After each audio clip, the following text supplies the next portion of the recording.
Baik, selamat pagi dan selamat datang para delegasi dari negara-negara yang sudah diundang.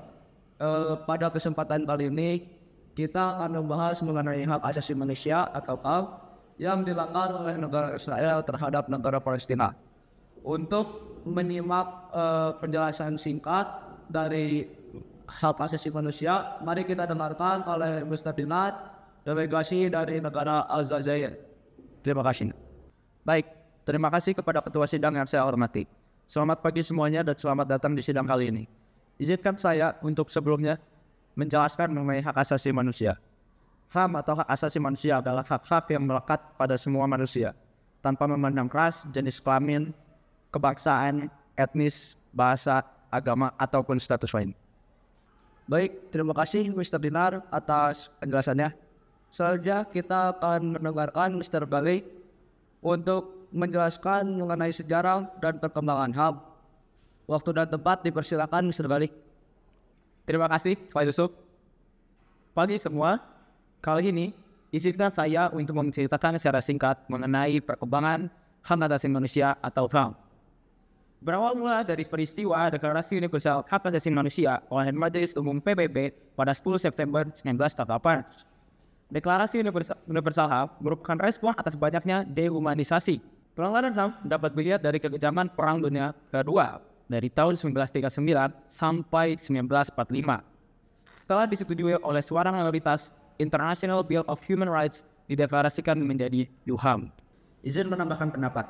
Walaupun kita sudah tidak di masa perang, namun HAM masih berguna sebagai alat yang digunakan oleh setiap pemerintahan untuk mengatur segala kebutuhan manusia, termasuk pendidikan, kebutuhan pangan, tempat tinggal, dan lainnya.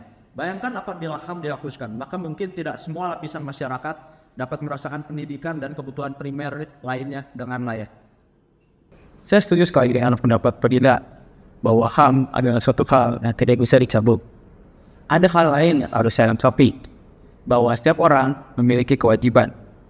Kewajiban ialah hal-hal yang wajib dilakukan sebagai warga negara atau anggota masyarakat pada umumnya.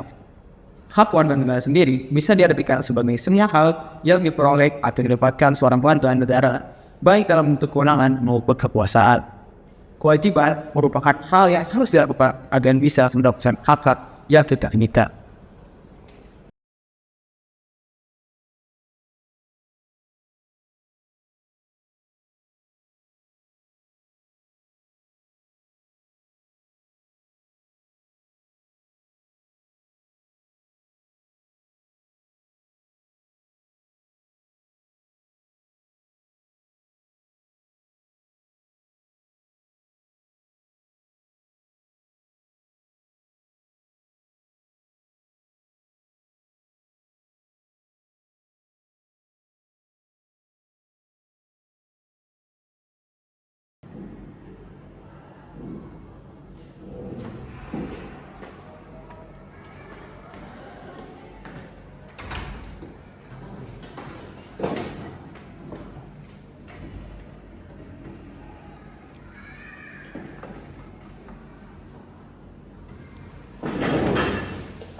Baik, mari kita lanjutkan pembahasan kita lebih dalam mengenai hak asasi manusia yang terbagi menjadi 3 kategori utama. Yang pertama yaitu hak sipil dan politik, yang menjamin hak-hak tiap orang untuk mengikuti kegiatan politik dan pemerintahan, termasuk dalam menyuarakan aspirasi dan pendapat masing-masing individu. Contohnya yaitu hak untuk mendirikan partai politik. Kemudian yang kedua yaitu hak ekonomi yang berhubungan dengan hak-hak terkait kepemilikan, kesejahteraan, dan kegiatan perekonomian lainnya. Contohnya yaitu hak meningkatkan kualitas hidup. Dan yang terakhir hak budaya yang menjamin hak-hak masyarakat yang berkaitan dengan kebudayaan dan nilai-nilai dalam masyarakat. Contohnya yaitu hak untuk melestarikan kebudayaan. Penjelasan yang sangat bagus dari Mr. Dinas. Selanjutnya izinkan saya untuk mengangkat isu pelanggaran hak asasi manusia mengenai penderitaan rakyat Palestina.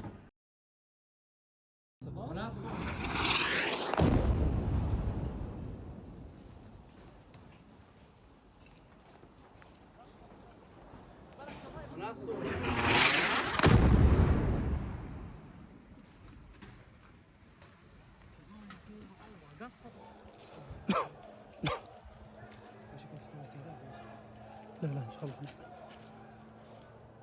ارجع ورا يا عم، ارجع ورا، قد مش عم. نزل الصاروخ وكان الانفجار بشكل هائل جدا. طال اللي هو الجماعة هناك كان قدامي أنا تقريبا من 15 ل 20 مصاب، أغلبهم مقطع أرجلهم اللي هو بتر في الرجل. قلنا نجي على دير البلح، شايف كيف مكان آمن وآمن، شايف كيف واحنا بنعرف إنه أمين وأمين وأمين، شايف كيف أحسن من أي مكان ثاني. ولكن طلع الأمين شايف كيف هو اللي بخوف، يعني ما في مكان أمين. شايف كيف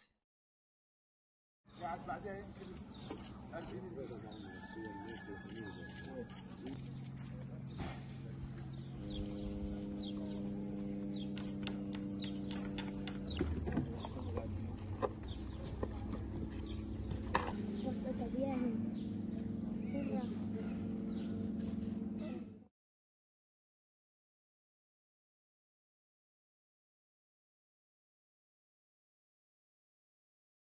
Berbagai pelanggaran hak asasi manusia sudah jelas terjadi di depan mata kita, tetapi kita sebagai lembaga yang seharusnya menjaga perdamaian dunia justru kurang dalam membantu mereka. Pertama, hak rakyat Palestina untuk hidup tanpa penyiksaan telah dilanggar terus-menerus oleh pemerintah Israel yang terus-menerus melakukan agresi terhadap wilayah Palestina, tepatnya di jalur Gaza. Kedua, hak rakyat Palestina di bidang politik juga dilanggar karena mereka tidak bisa bebas politik tanpa adanya paksaan. Ketiga, hak mereka telah dirampas oleh Israel sini. Mereka dilarang bertempat tinggal di tanah kelahiran mereka, di tanah mereka sendiri. Saya tidak setuju. Menurut saya banyak hak-hak Israel yang dilanggar oleh Palestina juga. Pertama, serangan yang dilakukan oleh Hamas pada Oktober 2023 yang banyak menyerang warga negara Israel. Menurut saya itu pelanggaran yang sangat berat. Serangan yang dilakukan Hamas pada Oktober 2023 lalu merupakan bentuk perlawanan yang dilakukan Palestina dalam memperjuangkan haknya sebagai bangsa. Serangan itu dilakukan bukan dengan tujuan menyerang warga negara Israel, tetapi untuk memperjuangkan kemerdekaan yang merupakan hak mereka. Sudahlah, sebaiknya kita menjaga agar sidang kali ini tetap kondusif dan tidak keluar dari topik inti. Kita akan lanjutkan pembahasan kita mengenai HAM.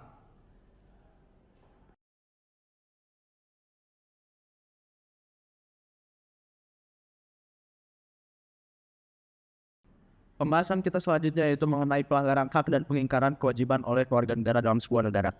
Salah satu contoh yang bisa kita lihat di mana-mana yaitu adalah korupsi. Korupsi adalah bentuk pengingkaran kewajiban yang dilakukan oleh pihak pelaku korupsi, sementara banyak orang yang haknya terampas oleh tindakan korupsi tersebut. Izinkan saya menambahkan satu contoh lagi Pak Dinar, yaitu penipuan secara digital. Tindakan penipuan secara digital ini adalah pengingkaran terhadap kewajiban sebagai warga negara dan korban penipuannya dirampas haknya karena identitasnya disalahgunakan oleh pelaku. Saya berpendapat sama dengan Anda. Kedua kasus itu memang membuat khawatir. Seperti yang sudah kita bahas sebelumnya, bahwa hak asasi manusia itu sangat diperlukan dalam masyarakat. Ada banyak dampak negatif dari pelanggaran dari hak asasi manusia ini. Bagi individu, adanya pelanggaran HAM dapat membuatnya kehilangan kebebasan dan bahkan kehidupannya yang layak. Selain itu, ada juga banyak diskriminasi dan stigma terhadap individu. Pelanggaran HAM juga berdampak negatif bagi masyarakat. Salah satu dampak yang paling terasa adalah adanya penindasan dan pelecehan terhadap kelompok-kelompok minoritas. Dengan begitu, ada kemungkinan yang sangat besar akan munculnya konflik dan krisis kemanusiaan. Saya juga menambahkan sesuatu, bahwa pelanggaran HAM adalah sesuatu yang memiliki dampak signifikan terhadap sebuah negara. Semua negara yang memiliki banyak catatan pelanggaran HAM biasanya mengalami ketidakstabilan politik yang bisa menyebabkan masalah lainnya juga. Dengan adanya kestabilan politik, negara mengalami kerugian, salah satunya di bidang ekonomi. Tidak hanya sampai di situ, negara yang memiliki banyak pelanggaran HAM akan memiliki citra yang buruk. Hal-hal tersebut akan menjadi alasan mengapa kita harus menjunjung tinggi hak asasi manusia.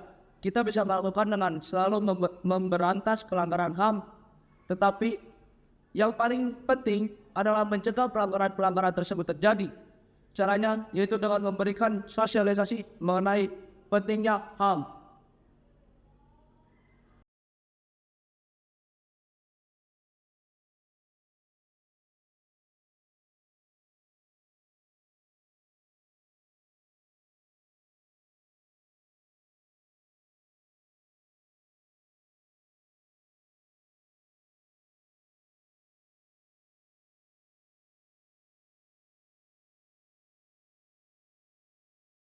Mengenai peran kita dalam memperjuangkan HAM, kita semua memiliki peran sentral dalam menegakkan HAM.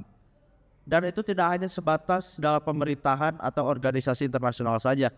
Kita bisa berkontribusi dengan memahami hak asasi manusia secara menyeluruh dan menjunjung tinggi hak asasi manusia tersebut. Dengan pemahaman itu, kita bisa memiliki kesadaran yang lebih baik akan pentingnya hak asasi manusia bagi masyarakat. Kami, sebagai lembaga internasional, bentukan PBB yang mengurus masalah hak asasi manusia, sangat berharap bahwa generasi muda seperti pelajar dapat lebih aktif dalam penegakan hak asasi manusia. Sebagai pelajar, Anda bisa memulai dari hal-hal kecil, seperti mengadakan seminar, diskusi, dan juga melakukan kampanye mengenai hak asasi manusia.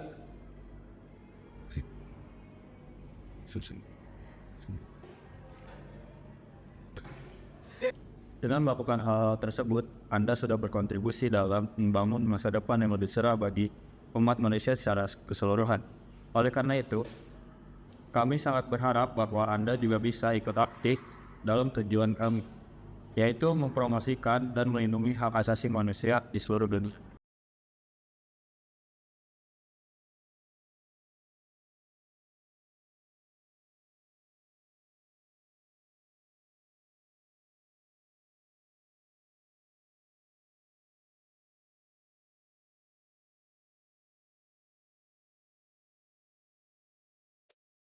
Jadi apa sih kesimpulannya?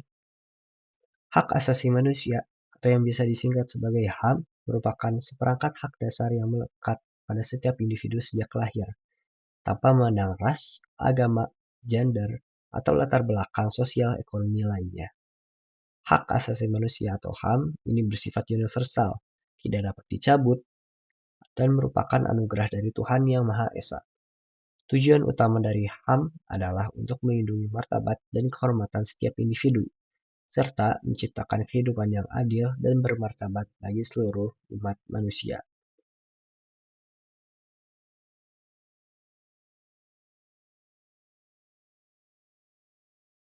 Kalau hak itu apa?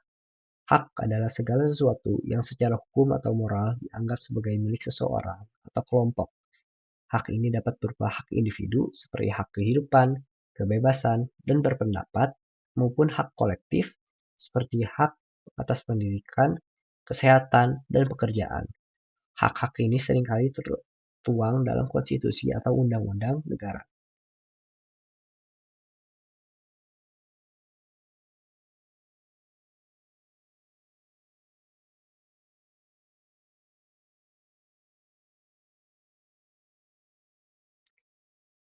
Kalau kewajiban apa? Kewajiban adalah tuntunan moral atau hukum yang harus dipenuhi oleh setiap individu. Kewajiban ini dapat berupa kewajiban terhadap diri sendiri, orang lain, masyarakat, atau negara. Contoh kewajiban adalah kewajiban untuk menghormati hak orang lain, menaati hukum, dan berkontribusi bagi kesejahteraan bersama. Hubungan antara HAM dan kewajiban sangat erat. HAM merupakan landasan bagi semua hak dan kewajiban lainnya. Hak dan kewajiban saling melengkapi dan tidak dapat dipisahkan. Pemenuhan hak seorang tidak boleh mengabaikan kewajiban terhadap orang lain. Sebaliknya, pemenuhan kewajiban akan menjamin terwujudnya hak-hak bagi semua orang.